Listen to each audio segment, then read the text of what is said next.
Hello and welcome to Car Shield Collegiate League TV. Another full day of baseball, game 1 of 3, scheduled here on a Wednesday. It's the Cavemen and the Eagles here in game 1. We'll take you through the starting lineup for the visiting Cavemen. Daniel Sperling leads off.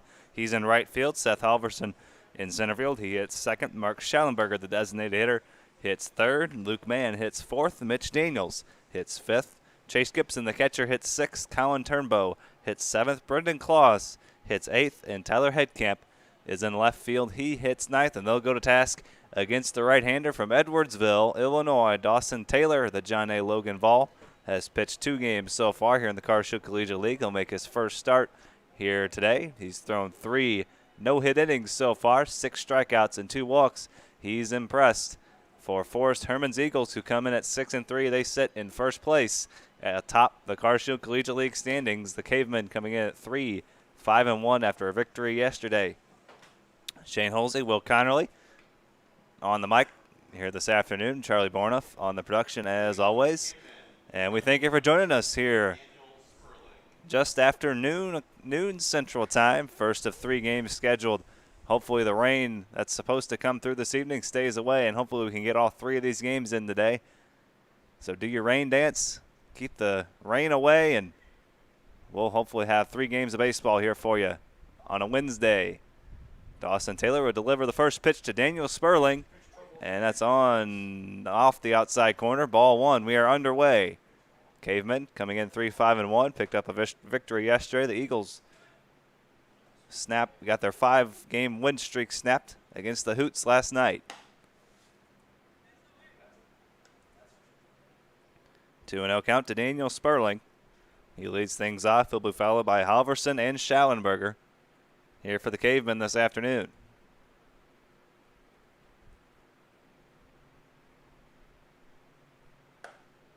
Sperling out of McHenry County College, Port Barrington, Illinois native, playing right field for Will Bradley here this afternoon.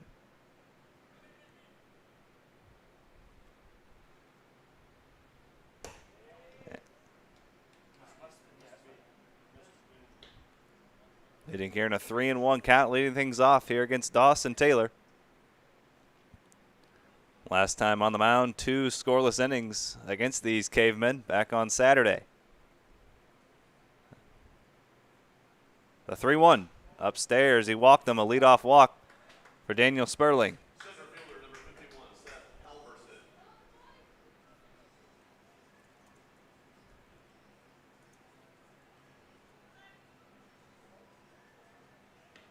For Sperling, 6th walk of the summer. Came in getting on base almost 52% of the time. Hitting out of the leadoff spot. And now the center fielder, Seth Halverson, and he looks at ball 1. 3rd walk surrendered on the summer for Dawson Taylor to 6 strikeouts. Seth Halverson has had quite the start to his summer. 3 hits and 9 at-bats as Sperling's back in safely. One of those, a home run. He also has a triple. And is impressed on the mound as well. They're playing in his 5th game for the Cavemen. Out of the University of Missouri, Columbia.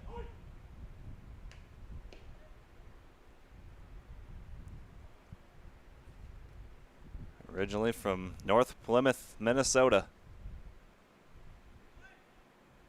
Was a redshirt freshman for the Tigers this spring. Made 10 starts. Hit a home run in his first ever collegiate game against Jacksonville State back in February.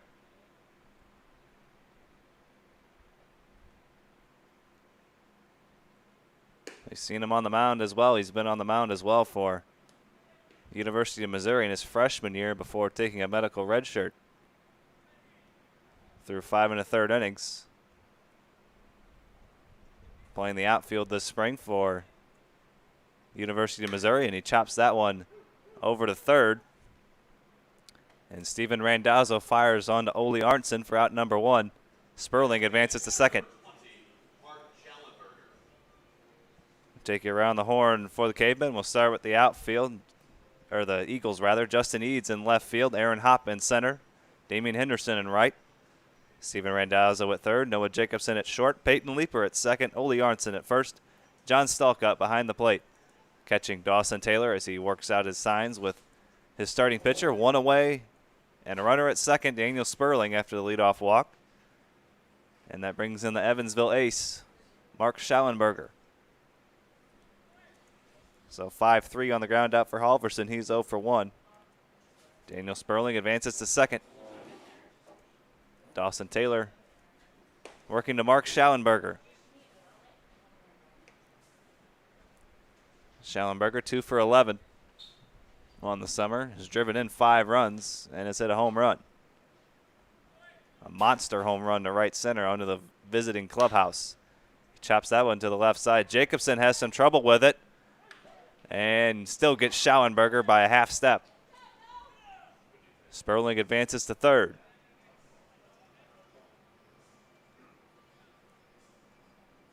So now a runner on third base for Luke Mann, who's been one of the more dangerous hitters in this league so far. Schallenberger advances Sperling over to third and almost beat the throw from Jacobson, but he gathered it and just got Schallenberger by about a quarter step at first base. And now the powerful Luke Mann, 12 for 24 and even 500 batting lines, slugging right at 1,000. 2 homers, 8 driven in. Both of those numbers tops on the ball club. Also 6 doubles.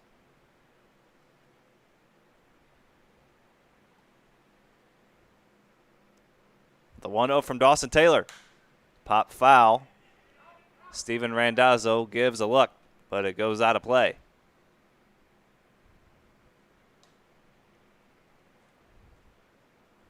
We've seen Luke Mann on the mound as well. He's been just as impressive on the mound as he's been at the plate.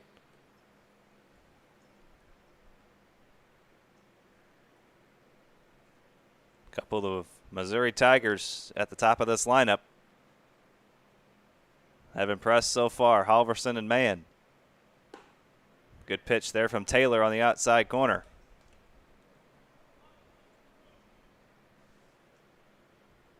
1-2 count to Luke Mann facing Dawson Taylor. And the 6'4" right-hander has his sign. The kick and the 1-2. Popped up into foul territory. Steven Randazzo over towards the Cavemen dugout, puts it away. The Cavemen strand a runner on third. Dawson Taylor a scoreless top half of the first. We send it to the bottom of the first. You're watching Car Show Collegiate League Baseball on CCL TV.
To the bottom of the first we go, a scoreless top of the first, and Connor McKenna gets the nod for the Cavemen. He will face Aaron Hopp, Damian Henderson, and John Stalkup. 1, 2, 3 in the Eagles order. We'll take you through their lineup. After those three, it's Peyton Leeper, Noah Jacobson, Ole Arntzen, Steven Randazzo, Jacob Bauer, and Justin Eads. Connor McKenna out of Truman State University, Division II, Great Lakes Valley Conference School, up in Kirksville, Missouri.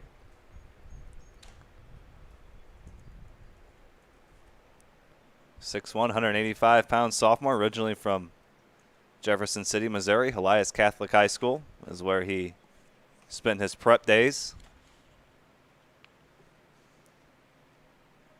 27 innings pitched for the Truman State Bulldogs this spring. Made 11 starts as a true freshman in 2019. So a big part of that Bulldog rotation up in Kirksville. Competing with the likes of Quincy University, Drury, Bellarmine in the Great Lakes Valley Conference. And that's chopped to the right side. And the first baseman, Mitch Daniels, puts it away for out number one. Take you around the horn for the Cavemen. Start with the outfielders. Headcamp is in left. Seth Oliverson in center. Daniel Sperling is in right. Colin Turnbow is at third. Brendan Kloss is at short. Luke Mann is at second. Mitch Daniels at first. And Chase Gibson behind the plate catching Connor McKenna. And Damian Henderson first pitch swing down the left field line, and that's a fair ball, and it hops over the wall. A ground rule double for Damian Henderson. Saw him get the start on the mound yesterday. And now he knocks a leadoff ground rule double as that hopped over the short wall down the left field line. Landed just inside the foul line. With just one away, it's a good opportunity here. Henderson going to all fields, showing his power here. Has a really good stroke. The Eagles have had to work themselves out of some deficits the last few ball games, see if they can strike first here in the first inning. After a scoreless top half by Dawson Taylor, stranded a runner on third.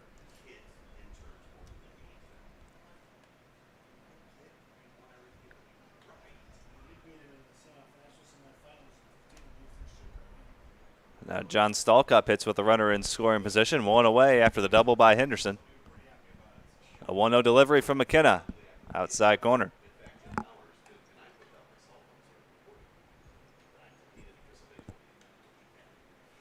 John Stalkup, a former Webster Groves statesman, spends his time at Southern Illinois University, Edwardsville. The Cougars in the Ohio Valley Conference.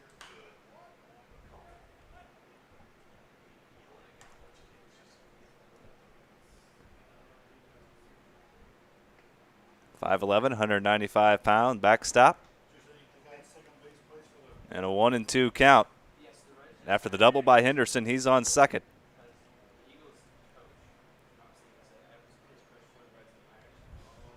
The 1-2 from Connor McKenna.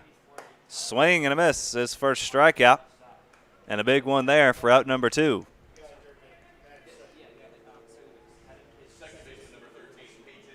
And now the switch hitting second baseman, Peyton Leeper, steps to the plate with a runner on second base. Two away, Damian Henderson with a one-out double on the first pitch from Connor McKenna.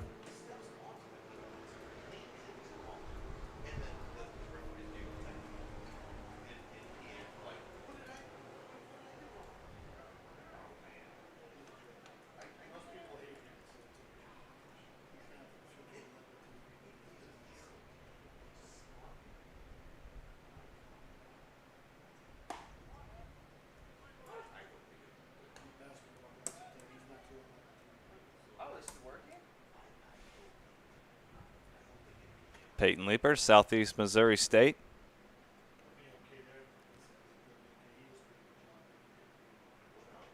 Originally out of South Callaway High School.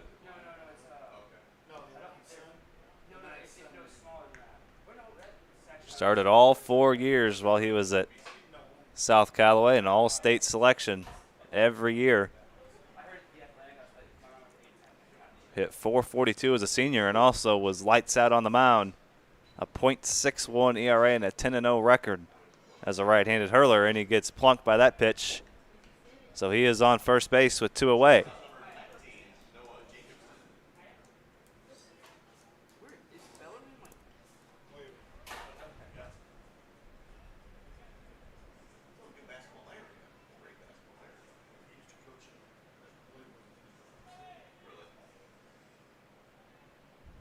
Noah Jacobson, a shortstop, steps in with a couple of runners on base.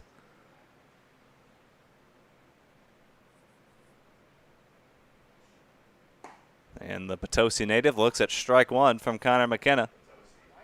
Trying to work around a couple of base runners here with 2 away.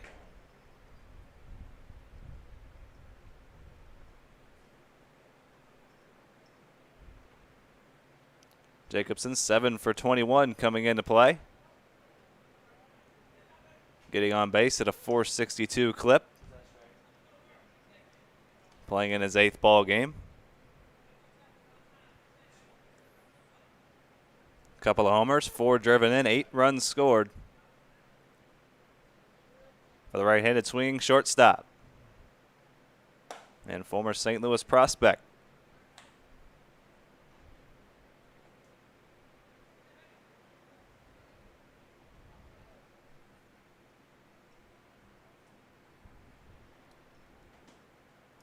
Set for the 1-2 from Connor McKenna, trying to work around a couple of base runners.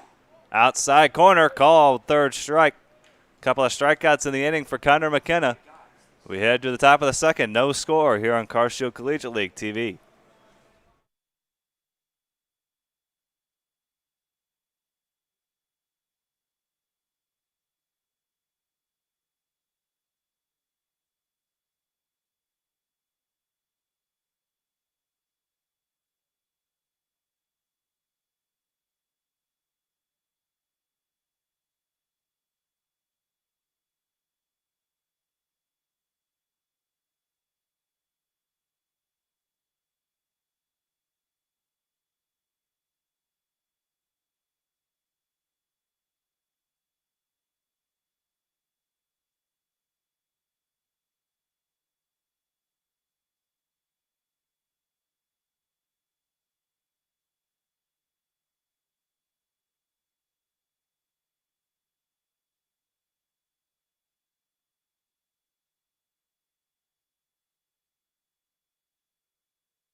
A reminder, this inning brought to you by our friends at Interco Recycling. They've been recycling non-ferrous industrial metals, batteries, computers, and electronics since way back in 1996. Their 400,000 square foot, 45-acre facility is located on the Illinois side of downtown St. Louis. So if your company has large amounts of scrap metals, batteries, or electronics in need of recycling, you can give Interco Recycling a call at 1-877-258-3601, or you can head to the web and type in ITCScrap.com. You can find them there as well. Interco Recycling, a Metaltronics recycler since 1996. 83601 That's how you can reach them. New pitcher after Dawson Taylor worked a scoreless top of the 1st. Jackson Sigmund comes into the ball game. The right-hander from Austin, Texas, former West Virginia Mountaineer and River City Rascal, takes the mound here in the top of the 2nd. He'll work to 5, 6, and 7 in the Cavemen lineup. Daniels, Gibson, and Turnbow. We've seen Sigmund already here in the Car Shield Collegiate League.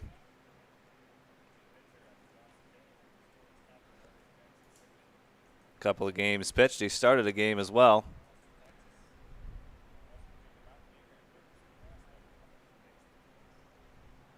That one start back on July 10th against the Falcons. Worked 2 scoreless innings, struck out 4.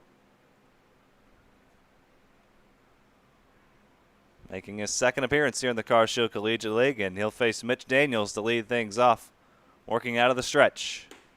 Breaking ball, a sweeping breaking ball in there for strike 1.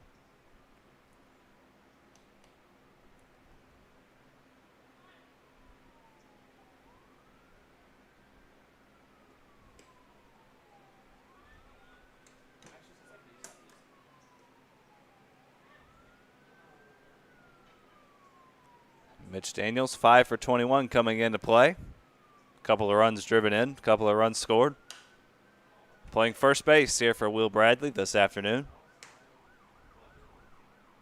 Overcast skies here at Car Shield Field. Some storms in the forecast this evening, but hopefully we can get all 3 of these games in. We'll have another stream for you for the doubleheader starting at 5:30.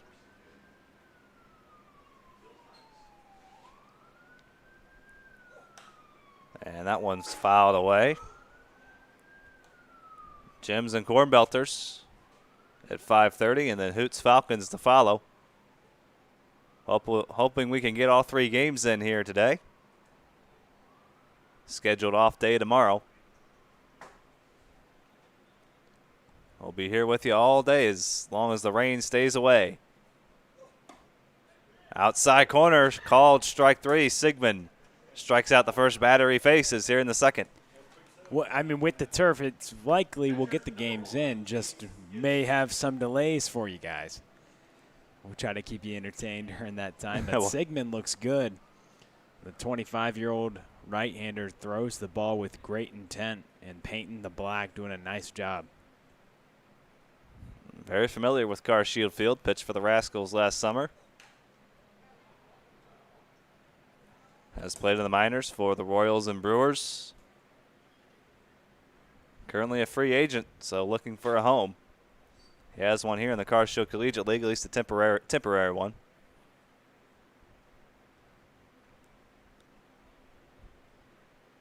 $11 2/3 innings pitched last summer for the Rascals, and he was spectacular. Just 1 earned run, 18 strikeouts for the hard-throwing right-hander.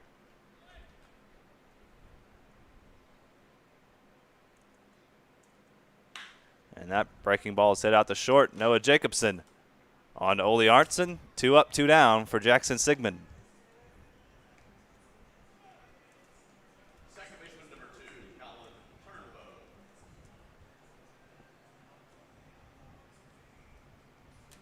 So a strikeout and a ground out to get things started here in the second. And now the third baseman, Colin Turnbow, hits with nobody on and 2 away.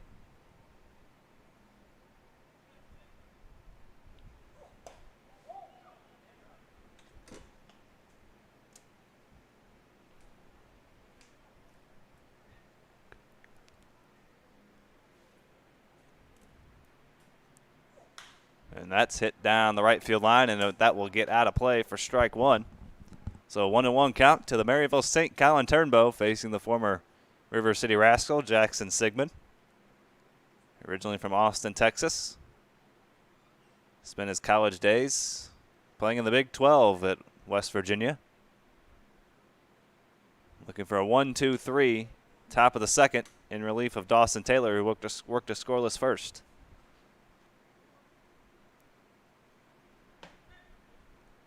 Couple of scoreless innings in Sigmund's only start. Back on July 10th.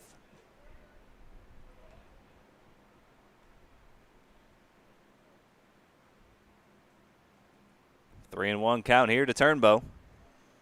Trying to get on base with 2 away and extend the inning to Brendan Claus. He fouls that one back. Count goes full at 3-2. Turnbow 5 for 19 with a home run, couple of runs driven in, 4 runs scored.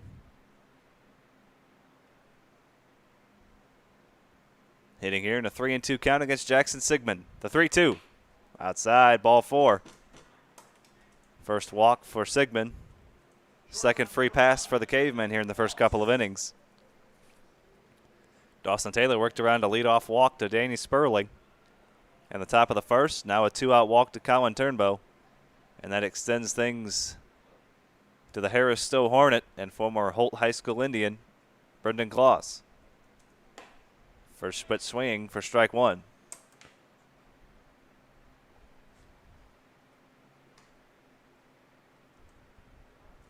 Kloss playing here in his 8th game here for the Cavemen. Slow start for him, just 2 for 17 on the summer.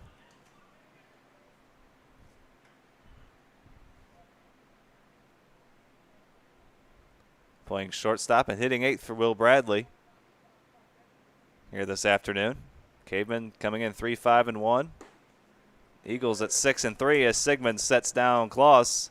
Couple of strikeouts looking for Jackson Sigmund. We head to the bottom of the second. No score here on Car Shield Collegiate League TV.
New arm for the Cavemen after Connor McKenna works one scoreless inning. Chase Stevens on the mound making his 3rd appearance.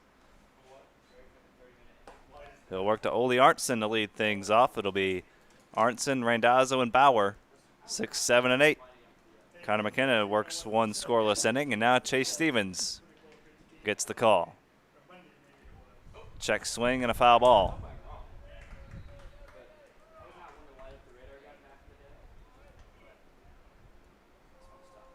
Stevens has worked a couple of innings so far this summer.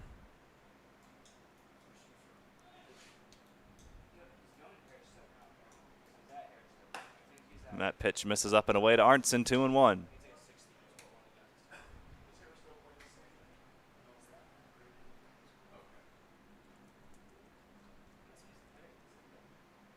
The 2-1 to Arntzen. Hit him.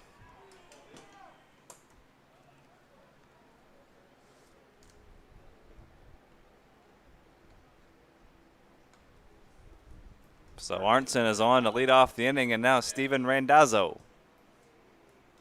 Drury Panther. A couple of Drury Panthers on this Eagles roster. Hamilton Anderson, also a member of Division II Drury out of Springfield, Missouri. First split swing, Randazzo fouls that one out of play.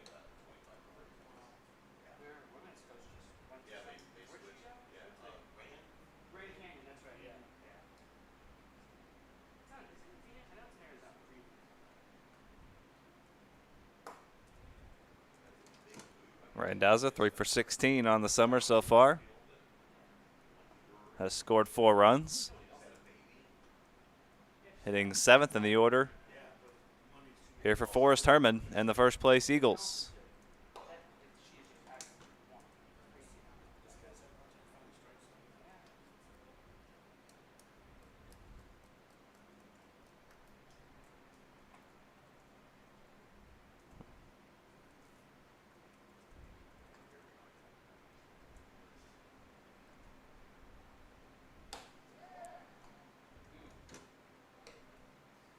Randazzo, another DeSmet Jesuit High School graduate.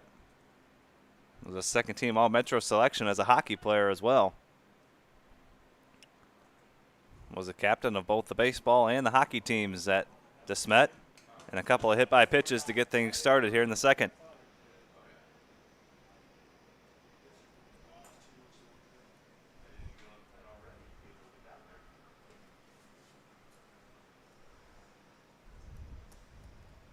And Will Bradley will have a word with Chase Stevens. A little bit more about Randazzo, 5 games for the Panthers. Playing third base.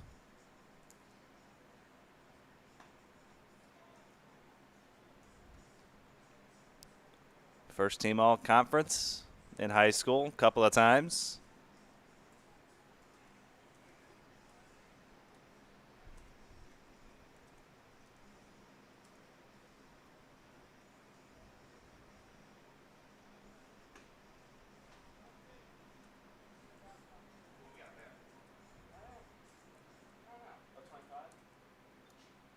And now Jacob Bauer with runners on first and second and none out after a couple of hit-by pitches. Chase Stevens trying to get things under control here in the second.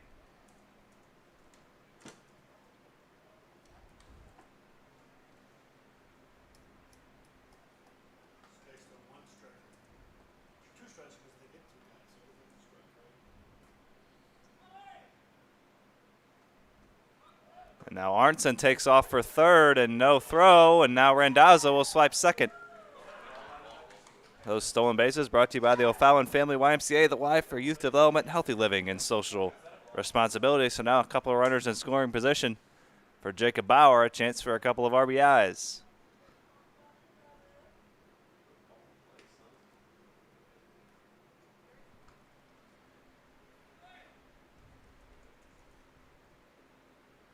First stolen base for Arnson. Second stolen base for Randazzo.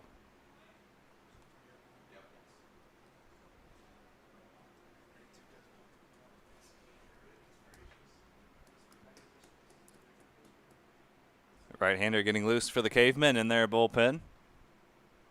3-0 count to Jacob Bauer, and he walked him.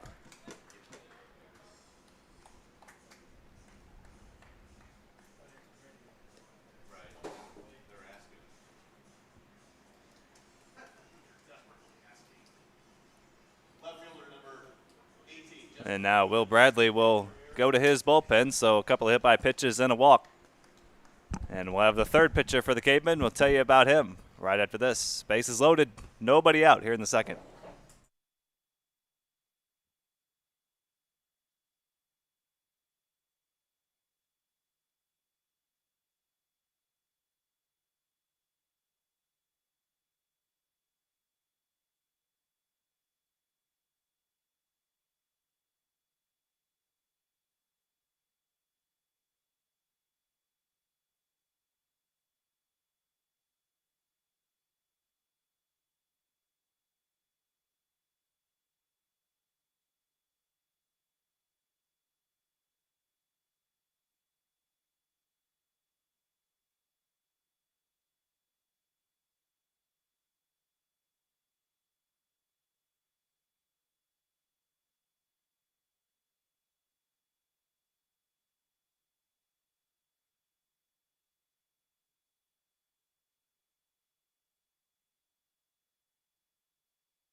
New arm for the Cavemen here with the bases loaded. Nobody out. That's the right-hander out of St. Charles Community College, Zach Floyd, making his second appearance here for the Cavemen. He's found himself in a tricky situation here. Bases loaded, nobody out.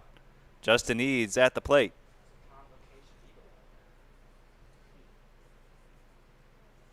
Third pitcher already for the Cavemen. Here in the second inning, Connor McKenna worked one inning. Chase Stevens, a couple of hit by pitches and a walk. And now the base is loaded, nobody out for Zach Floyd, facing Justin Eads.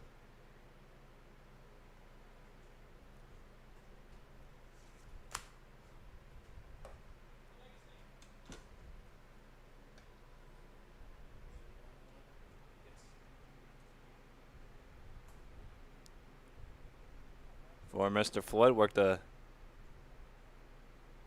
inning and a third back on July 2nd against the Falcons. 1-1 count to Justin Eads, now 2-1. Couple of hit by pitches and a walk have loaded the bases. A new arm, Zach Floyd.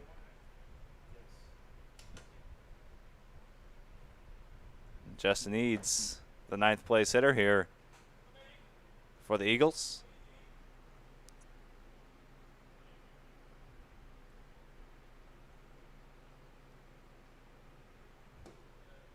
Now in a 3-1 count. Floyd in danger of walking in the first run of the game. Eads 6 for 19 on the summer. Good for a .316 batting line, getting on base just over 40% of the time.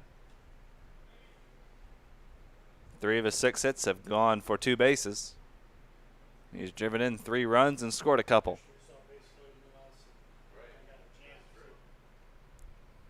3-1 coming from Zach Floyd. Upstairs, he walked him. Bases loaded walk brings in the first run of the game. 4th RBI in the summer for Justin Eads. Number 1, Aaron Hop.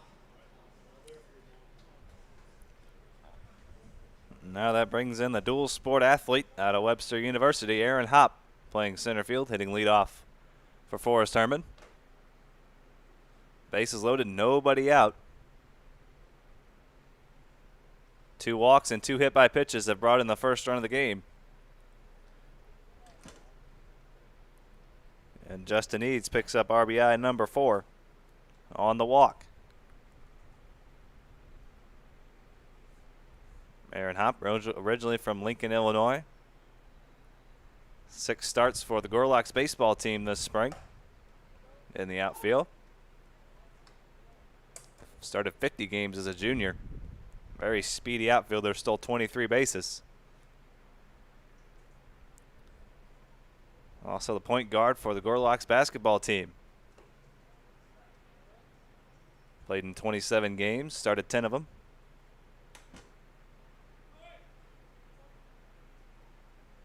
Averaged almost 17 minutes per ball game for the basketball team as a senior. Actually, along with the 2 sports he plays in college, lettered in 4 sports in high school. Also ran cross country and played golf. So Mr. Hop can do it all. And it's interesting because now he'll focus solely on baseball because all that basketball eligibility is used up. But he's going back to Webster, and they've got themselves a great athlete. Was a senior, as I mentioned, for the Gorloks, but played his senior season in basketball, but still a year of eligibility left to play baseball, so he's going to head back. 3-2 count, and Floyd misses down low. So back-to-back walks have brought in a couple of runs for the Eagles here in the second, and they lead it 2-0. Steven Randazzo scores. RBI for Hop.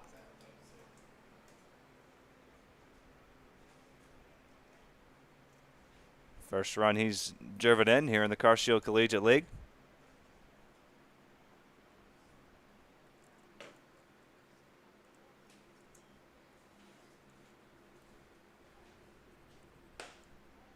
Swing and a miss from Damian Henderson on the first pitch.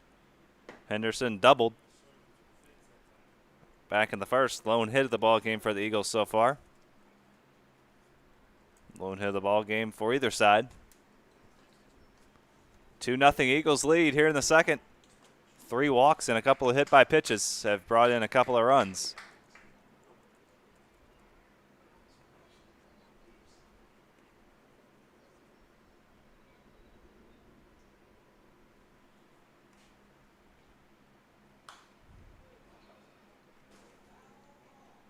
Oh, 0-2 count here for the new Cincinnati Red, Damian Henderson.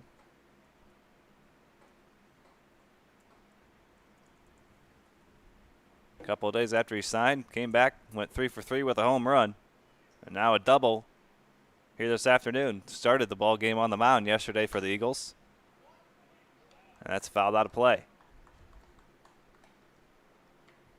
So 1 for 1 on the evening for Henderson. A couple of bases loaded walks by Floyd have brought in a couple of runs. Still nobody out here in the second, and the bases still full of Eagles.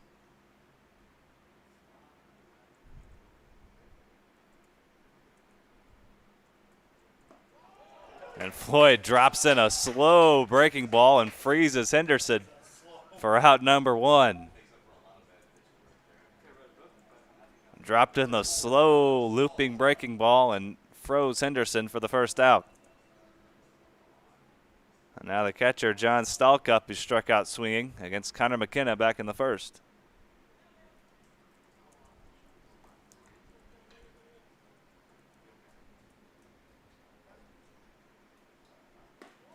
Stallcup looks at strike 1 right down the middle. Stallcup 5 for 19 coming into play. Scored 3 runs, has been hit by a couple of pitches. Has driven in a run. All his hits have been singles. Looking to extend the Eagles' lead here in the second. A couple of bases loaded walks have brought in the only runs. Just 1 hit on the ball game for the Eagles was the Henderson double in the first.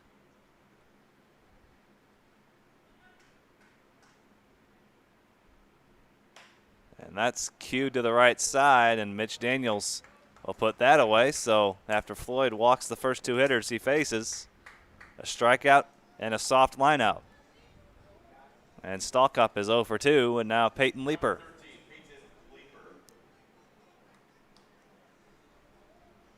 Floyd trying to keep the Eagles lead at 2-0. Came in with the bases loaded, nobody out after Chase Stevens hit a couple of batters and walked a batter. Back-to-back walks, and then a strikeout and a pop-out. And now Peyton Leeper swinging at the first pitch.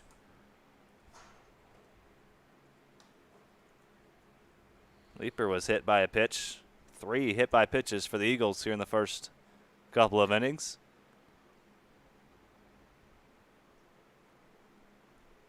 Arnson and Randazzo were hit by pitches. Both stole bases, and both have scored the runs for the Eagles as they lead at 2-0 here in the second.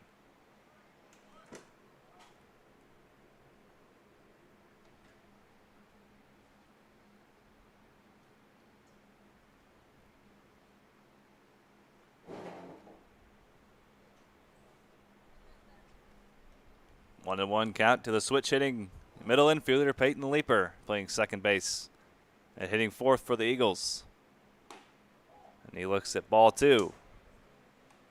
Leeper 9 for 24, getting on base over 46% of the time. Has driven in 7 runs. Good for third on the ball club behind Hamilton Anderson and Kenny Piper.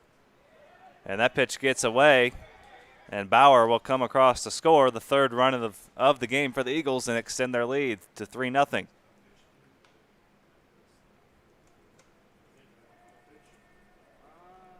Eads moves up to 3rd. Hop moves over to 2nd. 5 free bases combined with the hit by pitches and walks this inning for the Cavemen. Can't be giving up free passes. Just 1 hit for the Eagles so far, and there's a strike on the outside corner. Count goes full at 3-2. After the wild pitch brings in a run.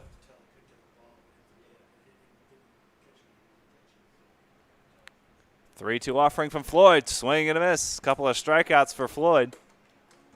So those 3 runs come across the score. They'll be charged to Stevens. And we head to the top of the third, and we send things over to Will Connerly. Eagles lead it 3-0 as we head to the third here on Car Show Collegiate League TV.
Just a reminder, this inning's brought to you by Interco Recycling.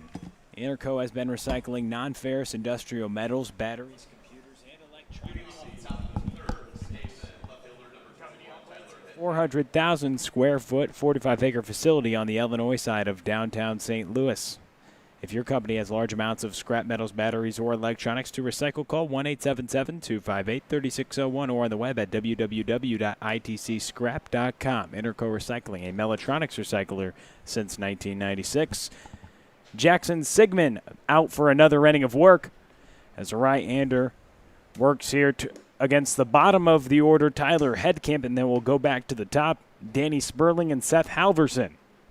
Jackson Sigmund, the upper 80s, low 90s right-hander, has a very interesting story as he gets a swing and a miss right there. Spent time playing in the Big 12, as you mentioned, Shane, as he took the mound last inning for a clean frame. Pitched 3 seasons with West Virginia as he gets the strike right there. And then he played for the Royals in 2017, then played for the Gateway Grizzlies, then in 2018 played for River City, along with in 2019, but he had stint picked up by the Brewers. He was playing a stint in indie ball a little bit earlier here in 2020 as well, as the 25-year-old has been all over the place, a drive-line athlete. That ball is fouled back. Was signed after his pro day at drive-line by the Brewers in 2019. After posting some great numbers here for the River City Rascals, he's shared a lot of success on this mound, pitching in parts of 2 seasons for River City. Now the home of the O'Fallon Hoots, and a full count against Tyler Headkamp. That breaking ball is nasty, catches Headkamp looking as they throw it around the horn. Number 17, Daniel Sperling.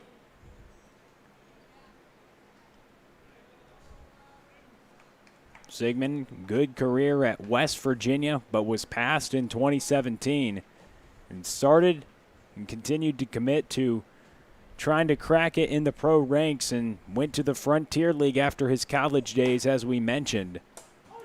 And the Royals caught on to him first, made 5 appearances for their affiliate. The Arizona League posted a 4.70 ERA with 11 strikeouts, no walks in 7 2/3 innings, but Kansas City couldn't find a spot for him on the roster the following spring and cut him loose in March of 2018. So he spent 2018 by splitting time between the River City Rascals of the Frontier League and the Wichita Wingguts of the American Association. He had 20 appearances between those 2 teams as that ball's hit toward the left side foul, and had 19 2/3 innings out of the bullpen, a 5.12 ERA. And so he didn't catch a ton of eyes and returned back to the Frontier League. And this time the Brewers saw him last season, but made that last outing for the Brewers towards the end of the season about a year ago. That ball is hit foul, and then had a short stint in independent ball just earlier this summer. Now pitching in the Car Shield Collegiate League. He has some electric stuff. And that's shown as he tallied 11 2/3 with a sub-1 earned run average and 18 strikeouts, just 4 free passes. He gets another one there with River City. And then along with those great numbers, he had a good drive line pro day. He got that other shot in affiliated ball with the Brewers. So he's been all over the place, as we mentioned, all around the country as this hurler starts the top of the third off with a couple strikeouts, now facing off against the Mizzou Tiger, Seth Halverson. And that's just an opportunity for him to just get some more innings, log some more innings under his belt, maybe figure some things out, and prove he can still get it done.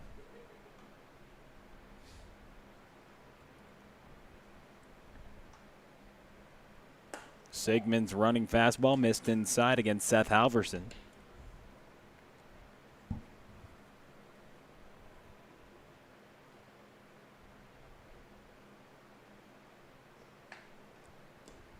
Pitch missed low. Seth Halverson, a 2018 30th round pick by the Minnesota Twins, was Mr. Baseball in 2018 in Minnesota.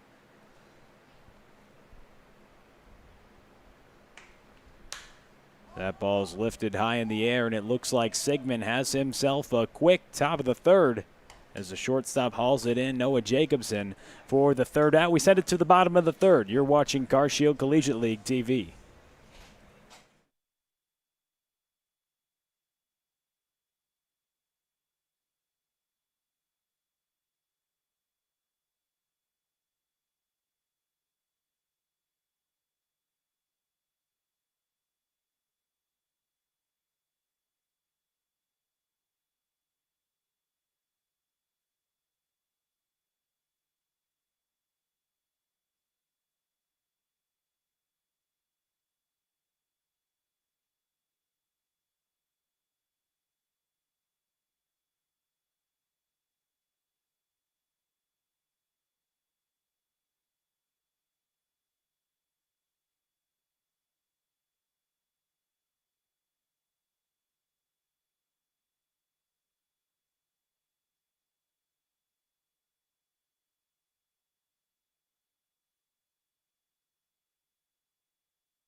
Noah Jacobson, Ole Arnson, and Steven Randazzo due up in the bottom of the third inning. And a 3-0 Eagles lead as they plated 3 runs last half when their team was at the plate. Noah Jacobson trying to add to that lead. The Southeast Missouri State standout athlete. He's had himself a great start to the summer. The 6'1" freshman infielder making a statement this summer, picking up where he left off in high school. Had a .465 average with 3 home runs his senior season at Potosi High School from Potosi, Missouri. The 6'1", 185-pound freshman this past season at SEMO. 4 years of eligibility still left. Didn't log any statistics in the box score for the Redhawks. Very talented. Middle of the bat order for Forrest Herman this summer. Had a .480 average his junior year. Named a St. Louis Rising Star Award winner and J98 Player of the Year as a senior. Earned many honors, and now he earns himself on base. After the free pass is issued from the new pitcher into the game, Chris Karcher. Number 28, Ole Arnston. Karcher's a Hornet at Aristo State. He'll face against Ole Arnson.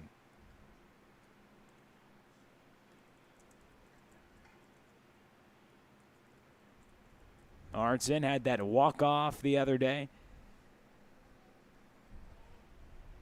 That was fun times. 3 walk-offs in a row for those Eagles until it got ended with their loss the other night, ending their 5-game win streak still at top of the table at 6-3. And Arnson, big frame, 6'5", 230, hit .438 with a .571 on base percentage with 4 jacks. He takes a swing and a miss from the left-hander. In 19 games with Wabash Valley College, he drove in 19 runs last season.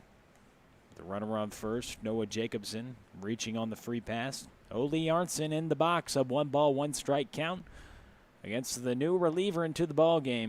Chris Karcher misses inside. So McKenna started the game, and then Chase Stevens came in. Then they gave the ball to Zach Floyd, and now Karcher. Karcher misses inside. That's scooped up by Gibson, but Jacobson will run into second base and now is in scoring position for these Eagles, who already have a 3-0 lead here in the bottom of the third.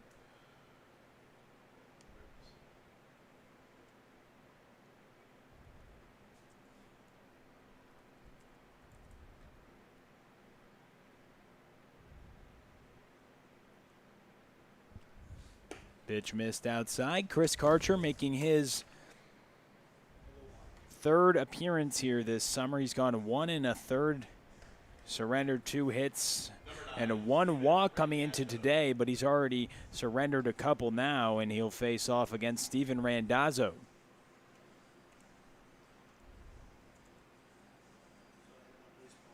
Randazzo, DeSmet High School product from Chesterfield, Missouri. Sophomore at Drury and was off to a great season earlier this spring. Had 13 hits and 38 tries, 1 home run, 3 doubles in 2020 for the Panthers. Played 5 games as a freshman in 2019. As Bauer takes that pitch for a strike, a ball and a strike, 1 out. Here in a 3-0 ball game, Eagles in the driver's seat to add on to that lead.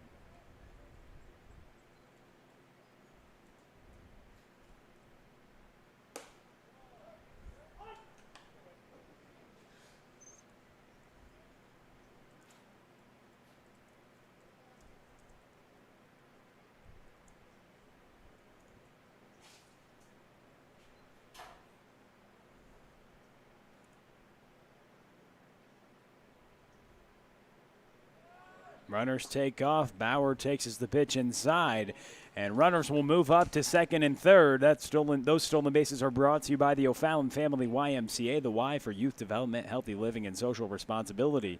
As Jacobson's now at third, and Ole Arnson's at second. A couple runners in scoring position for Jacob Bauer, the Fort Zumwalt West High School native right here from O'Fallon. He swings on the 2-2 offering into the outfield.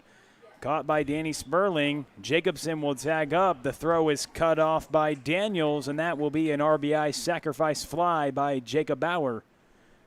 Good job by Bauer to hit it deep enough into the outfield to allow Jacobson to score as the Eagles now lead 4-0.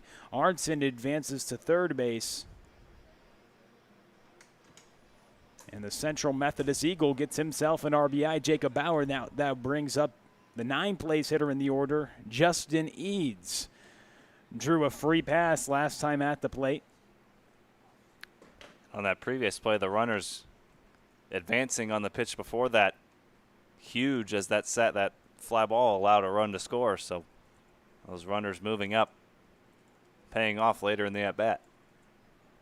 The Quincy University outfielder had himself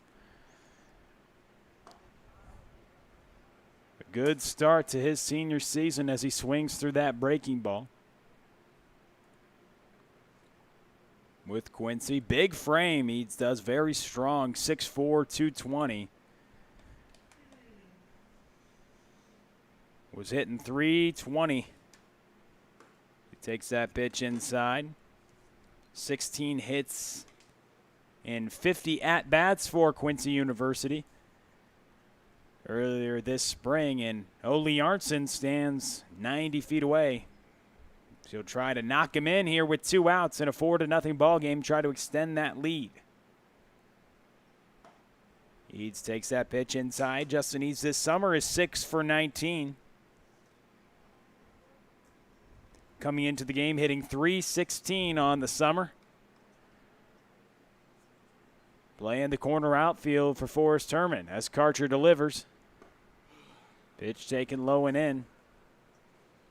If you look at the splits on Justin Eads, he's had much more success against left-handed pitching than right-handed pitching.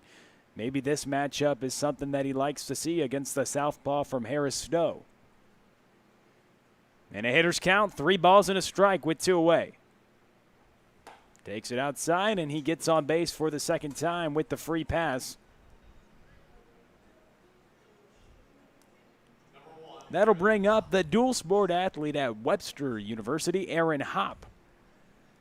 Had some ball handling skills on the basketball court, was their point guard. Point guard and starting center fielder as well for the Gorlocks. A very successful program. He takes that pitch low and in. It's cool to see a dual sport athlete. He probably gets those student sections. They give him some good support from those baseball teams. In those basketball games, you know how important the 6th man can be. And they probably get a lot of support. Supporting their guy on the field, Aaron Hopp, who has another year of eligibility, will be going back to play center field for the Gorlocks next spring. And playing multiple sports in high school is one thing, but to be able to do it at the college level, and at the level Hop's doing it at, that's impressive.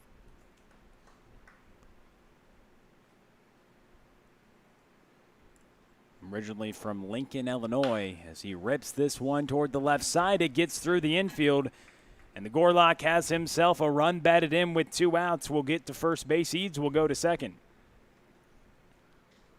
Pitch was up in the zone, but Hop was able to get on top of that and just rope it into left field. Now Jalen Jones will come to the plate. Your attention, please. Pitch hitting for the Eagles, number 8, Jalen Jones. Jalen Jones this summer is 6 for 21. Hitting .286, has himself a double. These Eagles coming out hot after their losing streak was ended. Their winning streak, rather, was ended, and they started themselves a 1-game losing streak. After winning 5 games in a row, they come out hot today, a 5-0 lead. Eagles in first place. And up 5 runs on the Cavemen as this ball sails to the backstop. Runners will advance on the wild pitch.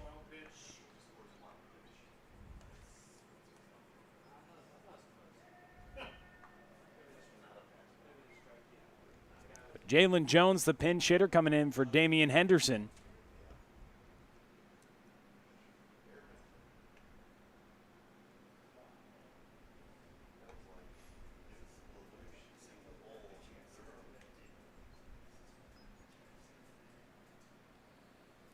As the lefty delivers the pitch upstairs.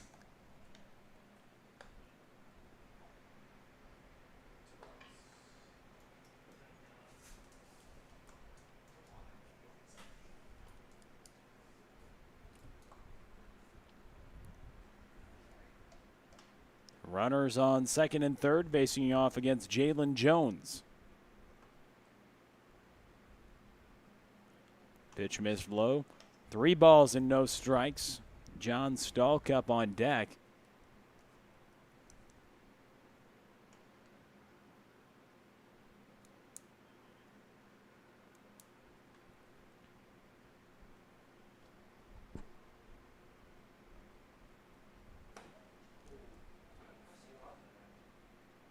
And that will load up the bases. The command has been an issue today for the Cavemen. They've issued a lot of free passes to the Eagles, and give the Eagles credit, they've been able to take advantage of it as they get the action in the bullpen moving a little more quickly now with the free pass to Jalen Jones. But we talk about a little bit when he was at the plate, Aaron Hopp does a great job. He's not only great playing 2 sports, but he's great in the field, and he's also a great hitter as well. He has great speed, and he's somebody that just jumped into a first-place team, and he's right at the top of the order. He's somebody that's going to provide this offense a lot of speed, and you have Jalen Jones and Damian Henderson up there, but when they can get things going and give things to the middle of the order like a John Stallcup or a Noah Jacobson or a Peyton Leaper, when those guys can produce, when guys get on base, it's huge. And so Hop at Webster, he previously was at Lincoln Community College and then transferred to Webster, and he's been a standout athlete there. Had a .990 fielding percentage, 11th in Gorlock history.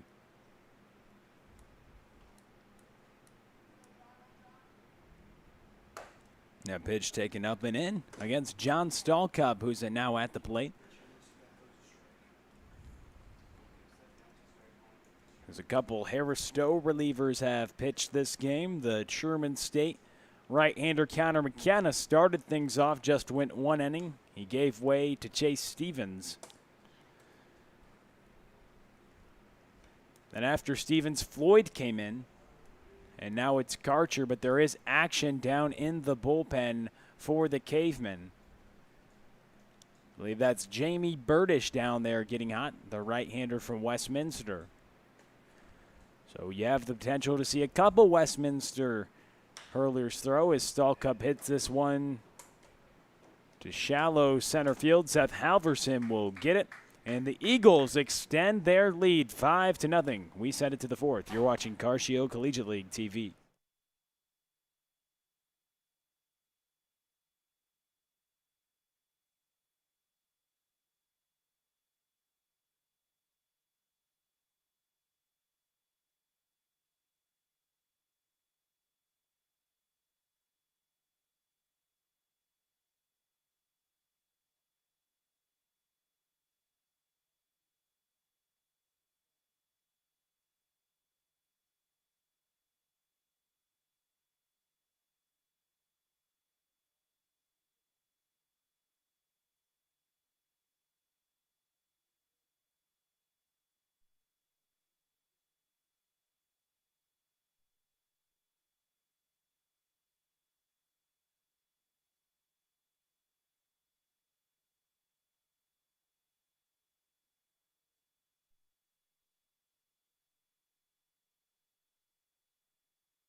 Just a reminder, the settings brought to you by Interco Recycling. Interco's been recycling non-ferrous industrial metals, batteries, computers, and electronics since 1996. The company operates a 400,000 square foot, 45-acre facility on the Illinois side of downtown St. Louis. So if your company has large amounts of scrap metals, batteries, or electronics to recycle, call Interco Recycling at 1-877-258-3601 or on the web at www.itcscrap.com. Interco Recycling, a Mellotronics recycler since 1996. Mark Schallenberger, Luke Mann, and Mitch Daniels up for the Cavemen.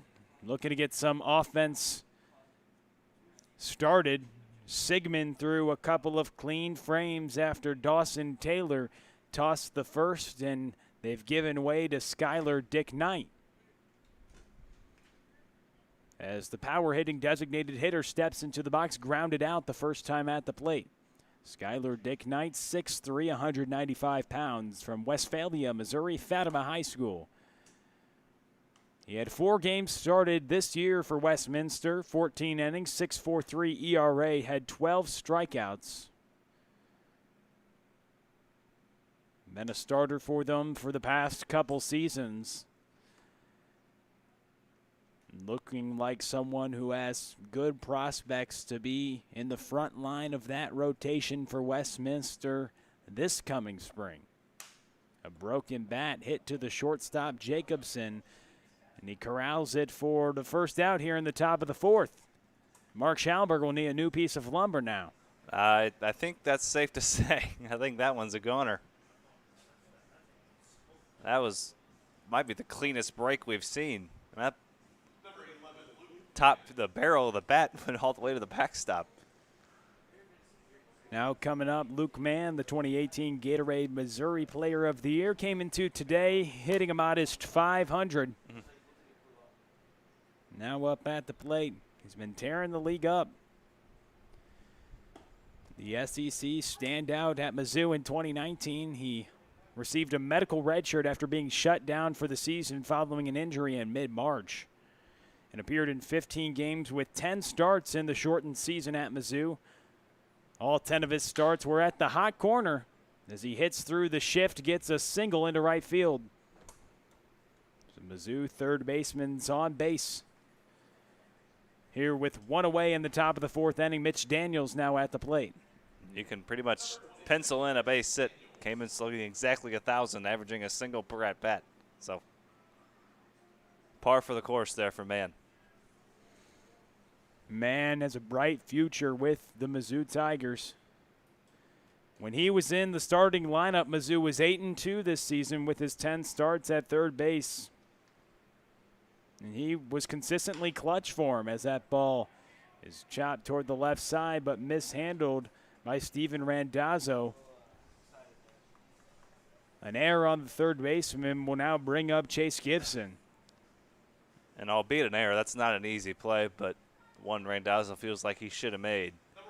On this turf with these high hops, the ball can come up on you awfully quickly, and that one had a lot of top spin on it, and that second hop off the turf it's going to skip when it has that top spin like that, and those are tough to handle. Now the William Woods University sophomore, Chase Gibson, had 6 hits and 30 tries at William Woods. This past spring, it did 200. In 2019, he started 30 games and had an interesting stat, 13 hit by pitches, which led the team in 2019 for William Woods, facing off against Skylar Dick Knight, 2 teams that are close in proximity, William Woods and Westminster, as that's a swing and a miss. 0-2 the count with 1 away and runners on first and second. Mann singled. And then Daniels reached on the air. As Chase Gibson has 2 hits and 17 at-bats this summer, both of them being singles. Has been hit by pitch a couple times. That is grounded to the second baseman. Flip over to Gibson, throw to first. And the 4 + 6 + 3 = 2 again. Dick Knight doing a good job to get the ground ball. We send it to the bottom of the 4th. You're watching Car Shield Collegiate League TV.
Jamie Burdish, new relief pitcher on the mound for the Cavemen.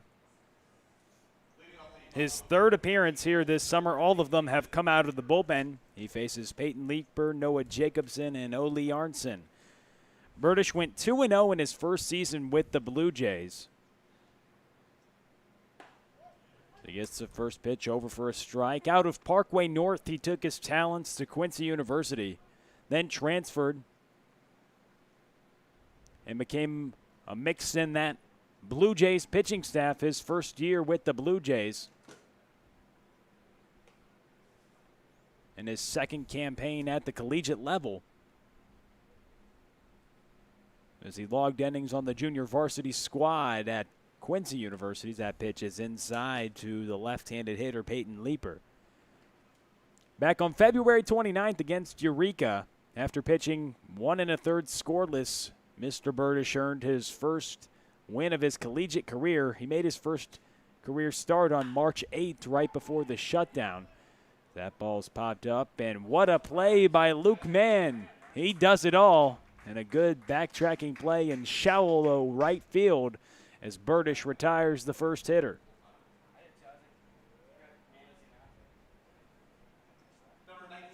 But talking with Burdish, he was somebody that looked like he would be in that mix in the starting rotation as the season would progress.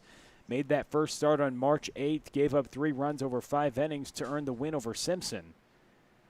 But the Parkway North alum now pitching here out of the bullpen for Will Bradley. Features a breaking ball. He gets that one over for a strike to Noah Jacobson right there, who's 0 for 1 with a strikeout, a walk, and a run scored as well back in the third.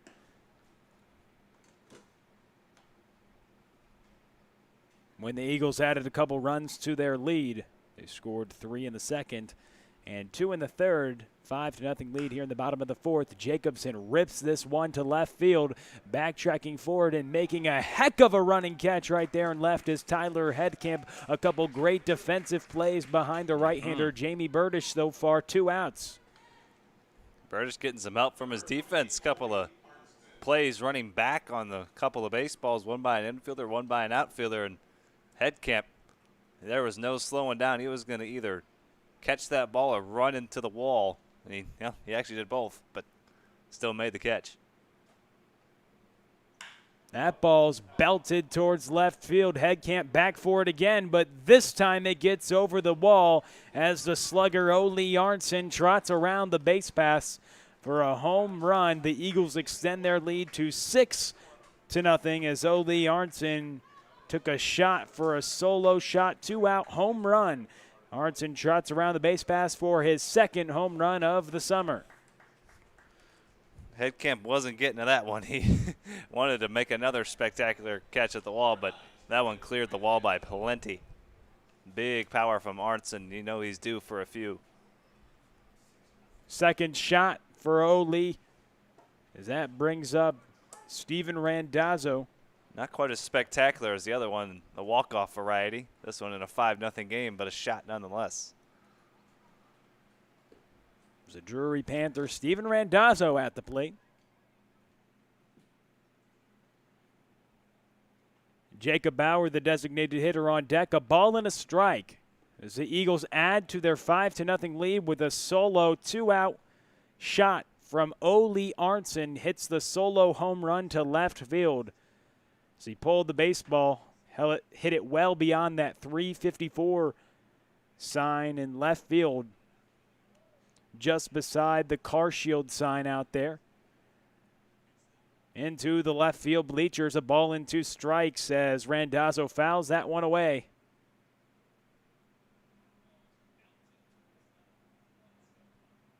Randazzo's first college at-bat was a walk-off win for the Drury Panthers as he takes that pitch outside. That's been his favorite moment as an athlete. The marketing major at Drury University, marketing and management is what he's studying, trying to extend this inning with 2 outs. He hits this one well towards left field. Headcamp backtracking and retires him for the 3rd out. 1 run scored on the solo shot by Ole Arnson. 6-0. Eagles on top.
This inning's brought to you by Interco Recycling. Interco's been recycling non-ferrous industrial metals, batteries, computers, and electronics since 1996. The company operates a 400,000 square foot, 45-acre facility on the Illinois side of downtown St. Louis. So if your company has large amounts of scrap metals, batteries, or electronics to recycle, call Interco Recycling at 1-877-258-3601 or on the web at www.itcscrap.com. Interco Recycling, a electronics recycler since 1996.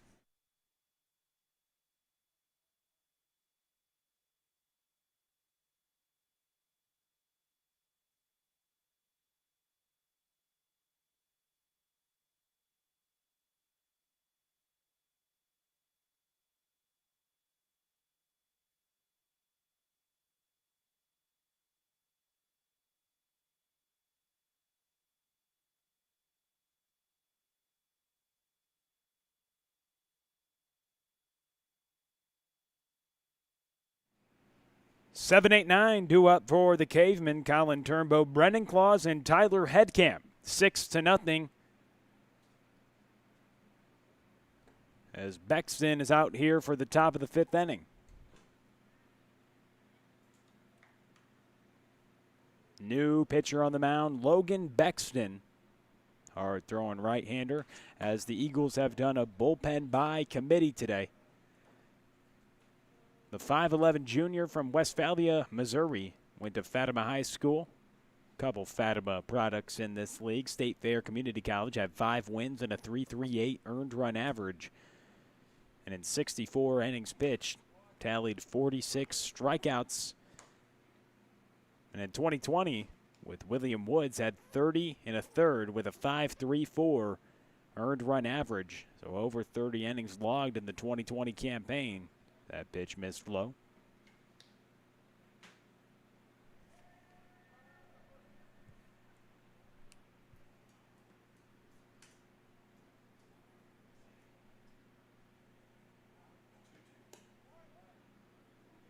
As a Maryville product, Colin Turnbow at the plate.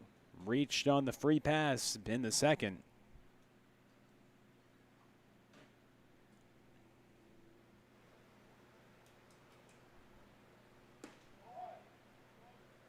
That pitch called for a ball. Turnbow waited for a second before he threw that bat, but is on for the second time today now via the free pass. Brendan Claus at the plate 0-for-1 with a strikeout looking. And it's been the tale of a couple pitching staffs today. We've seen one pitching staff surrender 7 walks, 3 hit by pitches, just a couple hits, but 6 runs allowed. But on the other side, it's been good pitching from Forrest Herman, Dawson Taylor, Jackson Sigmund, Skyler Dick Knight, and now Logan Bexton. Have been stingy against this Caveman offense, looking to get going. They have some powerful bats, Shane, and we want to see that offense get going. Obviously, that's the key. They've got a couple good pitching performances these past few days. Josh Hoffman and Drake Salzman. But they want to get this middle of the order. They want to get the troops to rally around Luke Mann and company, as they have some powerful bats in this order. It seems like they haven't been able to string things together. That's been it. They haven't been able to string 2 or 3 games together where the bats are really swinging it well. When you score 8, 9 runs a game, and the next game you're either getting shut out or scoring 1 or 2 runs. It's got to be to where you can string together 2 or 3 games in a row where you're scoring 6, 7 runs a game. The pitching is nice, but it's not always going to be there, and you got to find ways to bring runs across. And today's one of those days where they've just been quiet. And it's a tough task against this Eagles pitching staff, who coming into today in a 55 and a third innings pitched, they've fanned 81 hitters. Some of the best stuff in the league comes from this Eagles pitching staff. Eagles and the Falcons.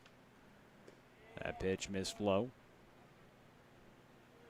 And likewise, the most effective and efficient staff has been those Hoots.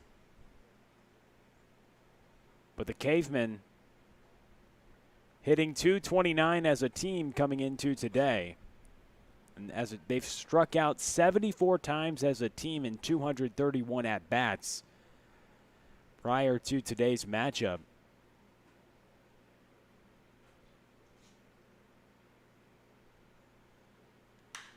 That ball's hit deep towards right field. Aaron Hopp going back for it and catches it at the warning track. Some good warning track power right there from Brennan Claus. But he's retired with a long fly out for the first out in the top of the 5th. Almost snuck that one out of here. Just a couple of feet short of the wall. Hopp had that tracked all the way, though. Fine defensive center fielder made that play look relatively easy. Now Tyler Headcamp, the left fielder today, will come up with one down. And one aboard in Colin Turnbow, who reached on the free pass. So the Maryville Saint at first, and Tyler Headcamp in the box, plays at St. Charles Community College, originally from Arnold, Missouri. Went to St. Pius High School. The outfielder was a freshman this past season, had 7 games played, hit .250 with 1 run batted in, 1 run scored, and a stolen base as well. Hitting at the bottom of the order for Will Bradley. Here with 1 down as they're looking to put together a rally and try to come back against these Eagles, who have been separating themselves from the pack in these standings. 3-0 count. Taken for a strike. Headcamp does. Logan Bexton making his 3rd appearance this summer. In 2 innings prior to this, he had 3 strikeouts, just 1 earned run, and did pick up 1 victory, one of the 6 that the Eagles have this season, in the driver's seat to pick up their 7th with a 6-0 lead. The pitch, a swing and a miss by Headcamp, but dive back to first for Turnbow, but he's safe. Now a full count with 1 out. Anderson's keeping his eye on Turnbow over there at first. That's the 2nd time he's thrown down there. Seeing if Turnbow's napping a little bit over there. Anderson coming off the bench, doing a good job of still being ready to fire it back there. His offense has been something special, but a great defensive catcher as well for the Drury Panthers. That pitch is missed upstairs, and Headcamp will trot down to first. Sperling will come to the plate. And when you come into the ball game as a catcher, you want to get into the game as quickly as possible. Anderson maybe a little anxious to get some action in there, get a couple throws in there, and get himself into this game.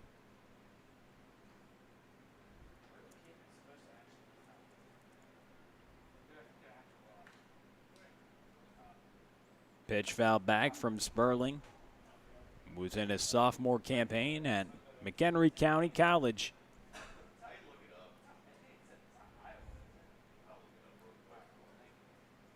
His first campaign with that squad, had a .375 batting average in 96 at-bats. Been a mainstay in the top of the order for Will Bradley. We'll see if he can't produce with a couple on and 1 away. Against the reliever Bexton, pitch missed upstairs. In 2020, he had 7 games played, hit .350 with an RBI, 4 runs scored. 36 hits in 32 games in his first campaign. A great eye at the plate. We've seen him be very disciplined so far this summer, as a swing and a miss right there from Bexton. Which is what you want out of your leadoff hitter. Be patient, see some pitches for the rest of your lineup. And after your first at-bat, if you do get out and get back into the dugout, let them know what the pitcher's featuring. In this league, it's a little different because pitchers are only going an inning or 2, but still, that's valuable information when a leadoff hitter can go up to the plate, see what a pitcher's featuring, and then relay that information to the rest of his team. He's had 7 hits and 20 tries so far this summer. Like we mentioned, a mainstay at the top of the order. And what will keep you at the top of the order is see a lot of pitches, have good at-bats, but also get on base. And he's done that over 51% of the time, hitting .350 coming into today's matchup. And it's proof he's walked more times than he's struck out this summer. It's a great thing you like to see from the left-handed hitter at the top of the order. But a strikeout there from Bexton. Just the 5th time he's been fanned this summer, though, as that brings up Seth Halverson. Number 51, Seth Halverson. Might have been the old announcer jinx right there. Talk Oh. about how good a guy is at walking, doesn't strike out a lot. Very next pitch strikes out, kind of.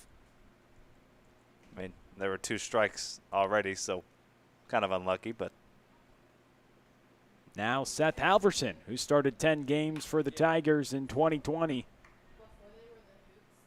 was in his redshirt freshman campaign this spring.